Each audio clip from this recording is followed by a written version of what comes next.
Mpenzi msikilizaji na unayenifuatilia katika channel hii ya Munesa TV, na kukaribisha kwenye kipindi kizuri. Tunaangalia sumu zinazoua maisha, sumu zinazoangamiza maisha.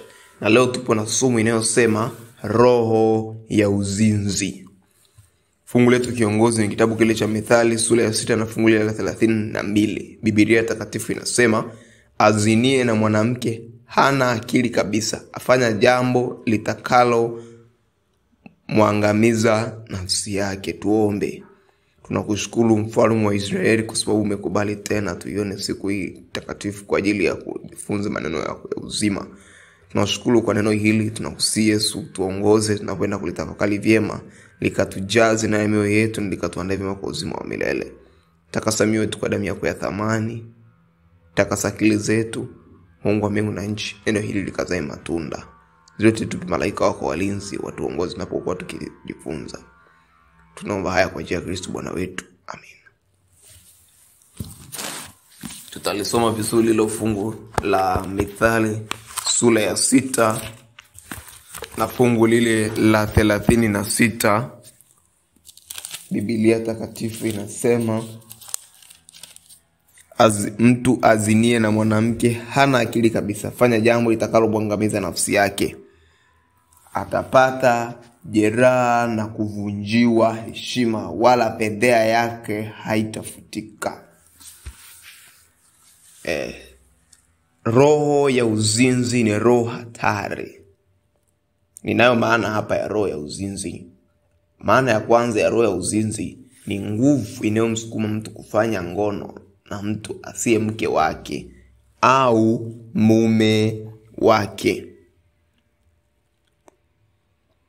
Na sumu hii ni hatari kabisa. Ndio maana hata katika prosperity au maendeleo ya kuinuka kwa taifa la Israeli, Mungu anakuwa alilionya mapema. Kitabu kile cha Kutoka sura ile ya 20 na fungu lile la 14. Mungu alilionya vizuri, akawaambia taifa la Israeli, usizini kwenye mojawapo ya amri 10. Mungu anajua kabisa hii ni kodi ambayo shetani kutaka kuwa vipawa vya watu wakitaka tu kuinuka, shetani anainua tamaa. Akiinua tamaa, roho ya uzinzi inaanza kuchipuka. Kianza kuchipuka, vipawa, baraka na huduma za watu ambazo Mungu ameweka zinakufa. Ndio maana wakati baraka ya ndugu yetu Yusufu imeanza kuonekana kule Misri, kwenye nyumba ya Potifa, shetani aliinua hii roho ya uzinzi kwa mke wa Potifa ili kamwangamize Yusufu. Lakini Yusufu, roho wa Mungu alimuonya mapema, na ndio maana Yusufu akafanya nini? Akasema, nifanyeje uovu huu nimkose Bwana wangu? Alijua mapema. Kwa unavyoona tindikali na chubua ubao, ndivyo ilivyo dhambi ya uzinzi. Yani ikishaanza, yani effect yake huwa ni ngumu sana kupotea. Kwa nini tujifunze somo hili? Tunajifunza somo hili kwa sababu mpango wa Mungu ni sisi tufanikiwe kwenye maisha. Tunajifunza somo hili kwa sababu Mungu anahitaji tufike mbali. Hahitaji vile alivyotuwekea ndani yetu viwe vya hapo. Kuna level anahitaji tufike. Ndio maana amelileta somo hili mapema. Tuko sokoni, kila mtu anahitaji kuuza na kununua. Tunauza nini? Tunauza vile tulivyopewa na Mungu kwa watu wengine, na tunanunua vile ambavyo wengine wamepewa na Mungu, ili tuendeleze vile ambavyo sisi tumepewa na Mungu.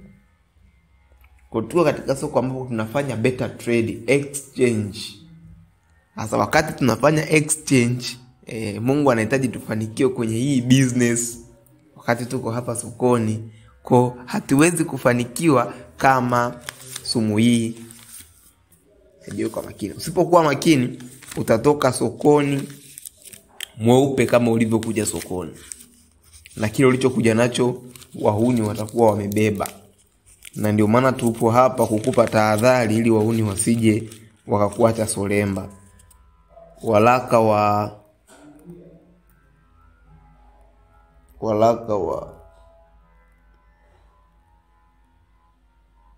Waraka wa 3 wa Yohana sura ya 1 fungu la 2, Biblia inatuambia, mpenzi, naomba ufanikiwe katika mambo yote na kuwa na afya yako kama vile roho yako ifanikiwavyo. Kwa maana nilifurahi mno walipokuja ndugu na kunishuhudia kweli yako kama uendavyo katika kweli. Biblia anaposema ufanikiwe katika mambo yako yote, anahitaji tuwe na prosperity kwenye kila eneo, kwenye huduma ulioitwa, kama ni mchungaji, mwalimu wa neno, mwinjilisti, kwenye uchumi, kwenye biashara zetu, sijui kwenye taaluma. Mungu anahitaji tufanikiwe. Hujaitwa kuwa daktari wa certificate, daktari wa degree moja tu. Mungu anahitaji upate PhD. Bwana Yesu asifiwe. Kwenye eneo ambalo umeitwa, Mungu anahitaji aone unaenda mbali. Anahitaji aone kesho yako inafika. Ndio maana wengi sana ambao wamecheza vibaya na roho ya uzinzi, wengi leo hii tumewazika makaburini kwa sababu ya matokeo ya uzinzi. Wengine leo hii ni vichaa kwa sababu ya roho ya uzinzi. Wengine leo hii hawana mbele wala nyuma kwa sababu ya roho ya uzinzi. Nisikilize na unisikilize kwa umakini sana, kwa sababu iko kesho yako nzuri ambayo Bwana anahitaji kuiona. Twende tuone kitabu kile cha Ruthi sura ya 4 fungu la 11. Biblia takatifu kuna kitu inazungumza hapo ambacho kitakuwa msingi na mwangaza kwetu.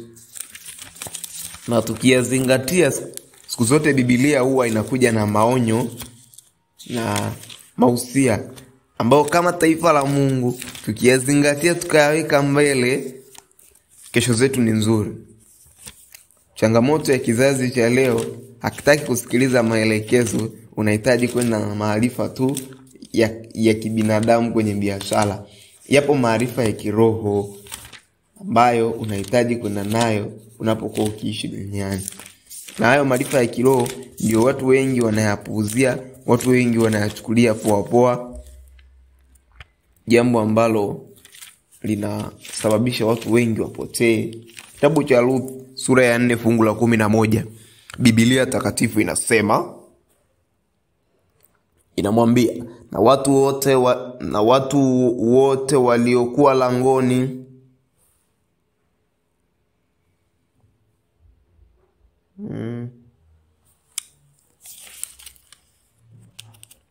Swali, kuna kitu kimetokea hapa. Alikuwa anamwambia kwamba na ufanikiwe katika Efrata. Anamwambia hivi, na watu wote waliokuwa langoni na wale wazee wakasema, naam, sisi ni mashahidi Bwana, na mfanye mwanamke huyu aingie nyumbani mwako kuwa kama Raheli na kama Lea, wale wawili waliojenga nyumba ya Israeli. Nawe ufanikiwe katika Efrata na kuwa mashuhuri katika Bethlehem. Tunapomaanisha Efrata na Bethlehem, maeneo mawili tofauti, ikimaanisha umeitwa kufanikiwa eneo ulilozaliwa na maeneo mengine ambako hawakufahamu. Bwana Yesu asifiwe. Kwa hiyo cha msingi sana, roho ya uzinzi inafanya distraction. Mungu amekuita kufanikiwa, hajaita wewe wa hivyo hivyo, amekuita kutoboa.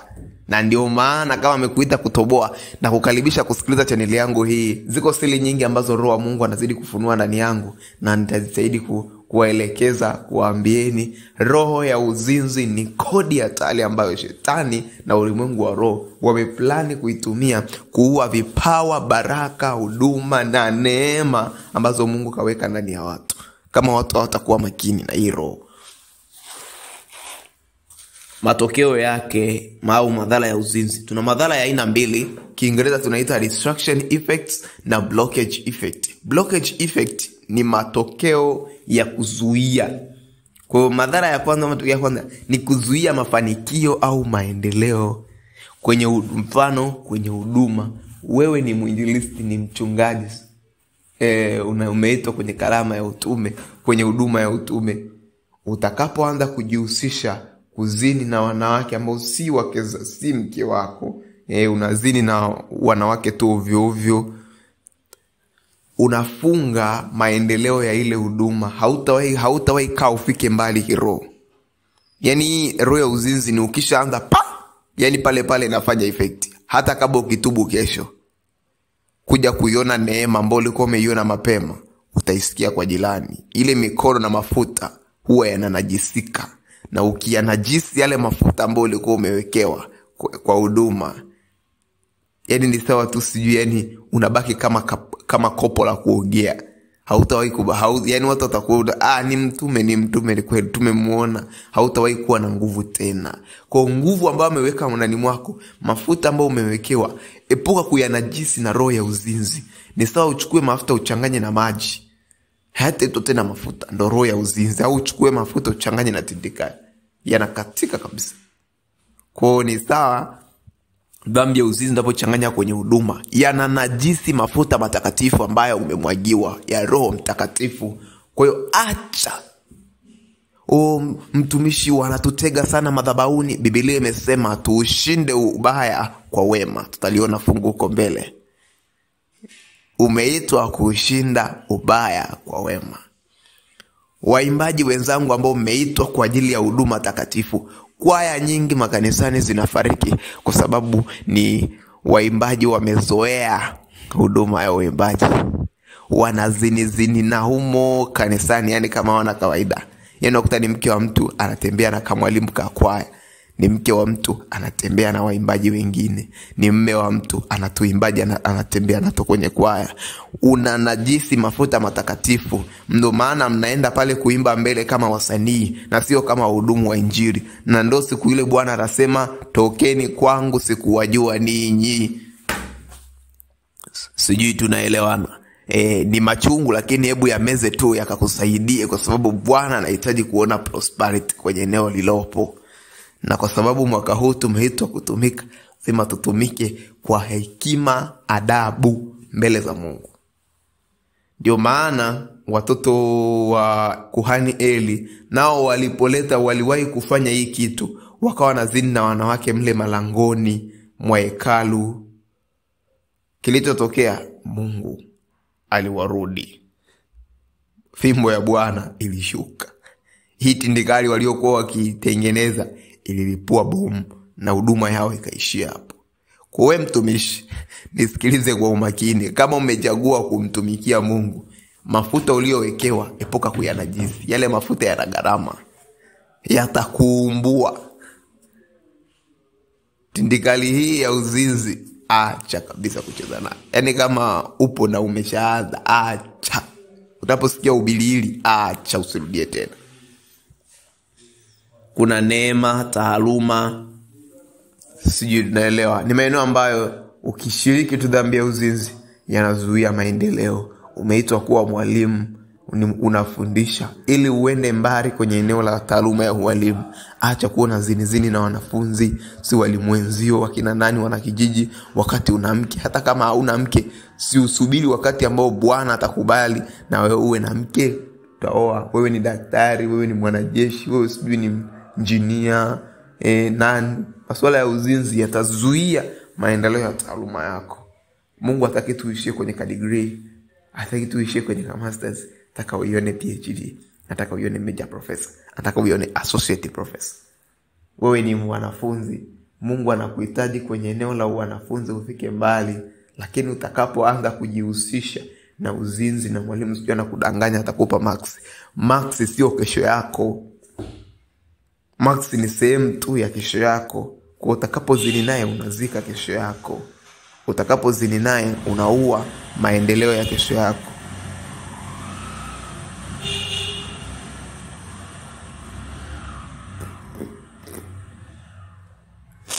Utakapozini naye unaua kesho yako. Nimewahi kushuhudia binti fulani, tulianza naye form 1, jina nitalihifadhi. Tumesoma naye vizuri, alikuwa yuko vizuri, division 1 za kwake nzuri na ametoka private. Alikuwa the best kwangu, nilikuwa ninamfuata na nisaidia maswali.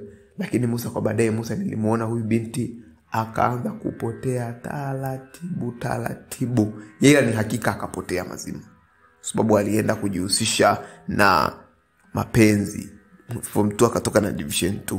Kufika form 3 akapigwa mimba na elimu ikaishia hapo hapo. Kwa ninaposema kwamba hiki kitu ni hatari, roho anamaanisha. Yaani roho aliponiambia hiki kitu ni hatari, anamaanisha. Yaani usichukulie uzinzi kama dhambi tu, chukulia pia kama roho ambayo ina uwezo wa kutenda na kufanya chochote kitu.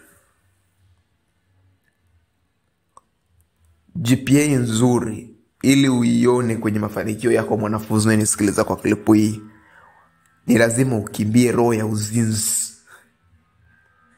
Division 1, Division 2 nzuri ili uione mwanafunzi, kimbia roho ya uzinzi.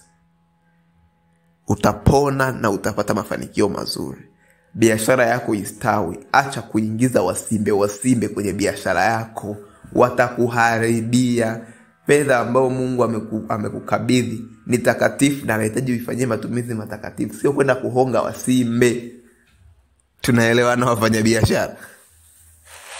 Lakini pia ina tabia ya kuharibu, distraction. Yaani distraction ina maana inabomoa. Sio tu kuzuia usiende mbali, inabomoa. Kuna watu wamefukuzwa kazi kwa sababu tu alitembea na mke wa bosi. Kuna sababu huyo binti ameenda kueleza amefukuzwa shule kwa sababu tu alikutwa na ujauzito. Kwa hiyo imemzuia asiendelee na elimu, lakini pia imemharibia elimu. Lakini pia inaharibu sifa. Ukisoma kile kitabu cha Methali sura ya 6 na lile fungu la 4. 6 na lile fungu la 4. Biblia takatifu inasema 6 na lile fungu la 33, anapata jeraha na kuvunjiwa heshima, wala fedheha yake haitafutika. Jeraha ni uharibifu, lakini pia heshima inavunjika. Just imagine wewe mwalimu. Nasikia kuna mwalimu mmoja shule X aliwahi kukutwa darasani na mwanafunzi kwenye meza wanafanya uchafu wa namna hii. Kijiji chote kikamzunguka. Hii ni aibu ambayo huwezi ukaifuta hata kwa kuwaonga kijiji kizima. Hawawezi wakasahau uchafu uliowahi kufanya. Heshima yako haitakaa irudi. Mchungaji, heshima yako haitakaa irudi. Wewe mwimbaji, nasikia kuna mwimbaji mwingine aliwahi kufumwa kanisani kwa sababu anafanya mambo ya uzinzi. Heshima yako haitakaa irudi. Kuna watu wawili ambao nao waliwahi kukutwa na hii roho ya uzinzi na mafanikio yao hayakwenda mbali, waliishia pale. Daudi, ukisoma kitabu cha Samueli wa kwanza sura ya 11, wakati anaenda kutembea na mke wa Uria, Bathsheba, anaenda kutembea na mke wa Uria, huduma yake ya kifalume ilianza kuchuja. Mafuta matakatifu yalianza kuyeyuka. Ndio maana hata alikuwa amewekwa kujenga hekalu takatifu, mikono ya Bwana ikakataa, kwa tayari mafuta niliyokupa yameanza kuchuja. Sijui tunanielewa, mnanielewa? Sulemani naye kitabu kile cha Wafalme wa Pili sura ya 11, mafuta matakatifu ya ufalme yaliponajisiwa tuna wanawake wa mataifa, tayari baraka zikaanza kupungua. Bwana akasema, mambo yangu matakatifu hutoyashika tena, ishia hapo. Hata amekuja kurudi hana nguvu tena.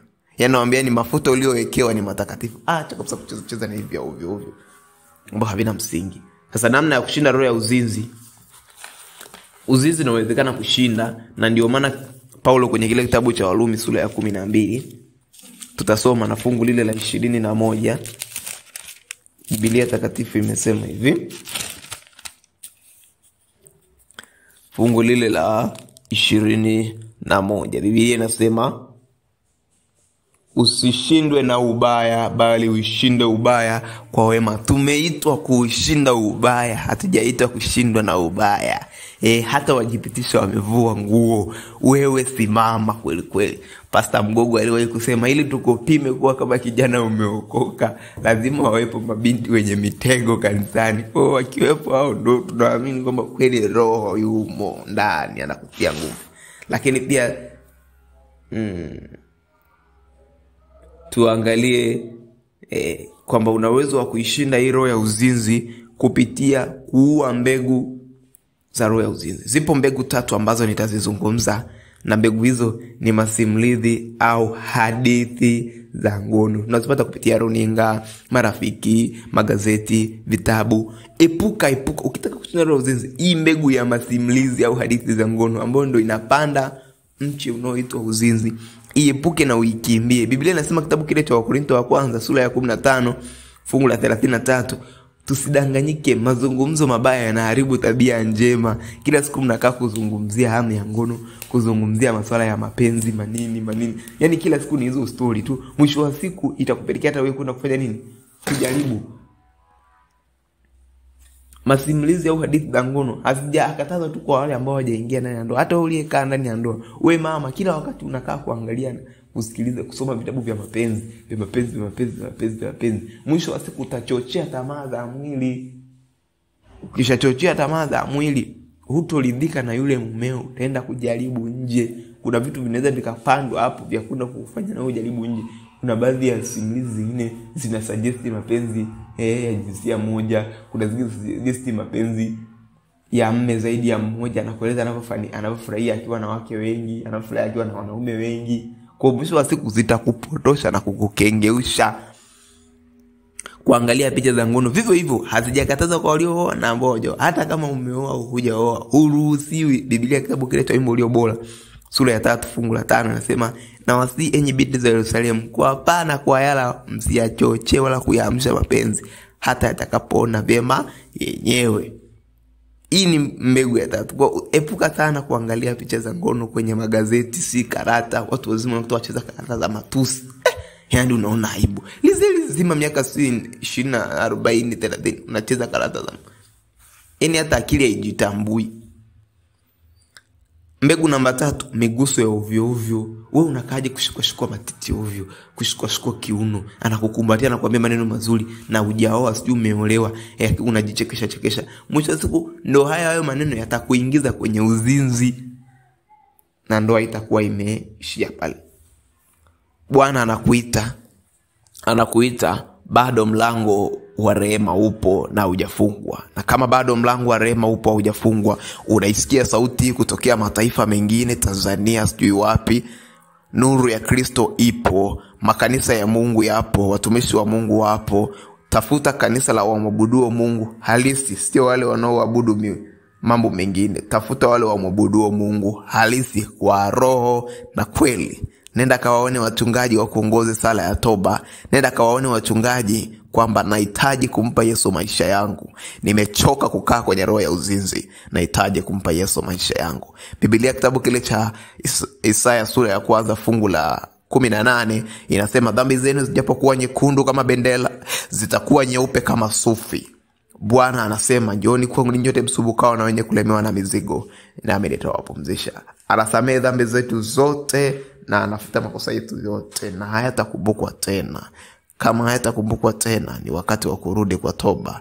Na Mungu ambaye hana sikio zito, sikio lake ni jepesi, atatupokea kwake. Umo ndani ya kanisa na bado hujafanya mabadiliko ya moyo wako, hujazaliwa upya, fanya mabadiliko, wakati ni sasa. Biblia inasema hawahitaji walio vuguvugu, ni heri ukawa baridi au moto. Kae ndani ya kanisa au utoke. Kwa sababu ukikaa ndani ya kanisa na ukaendelea kuwa vuguvugu, hakuna unalolifanya, ni sawa na wale wa mataifa. Acha dhambi ya uzinzi ili ushinde roho ya uzinzi. Roho ya uzinzi haina option. Madhara, kwa sababu madhara yake hayana option. Kuvaa kondom na bado unadanga hakukusaidii. Kuvaa kondom na bado unadanga haikukusaidii. Ni bora uache ili mafanikio yako yaonekane.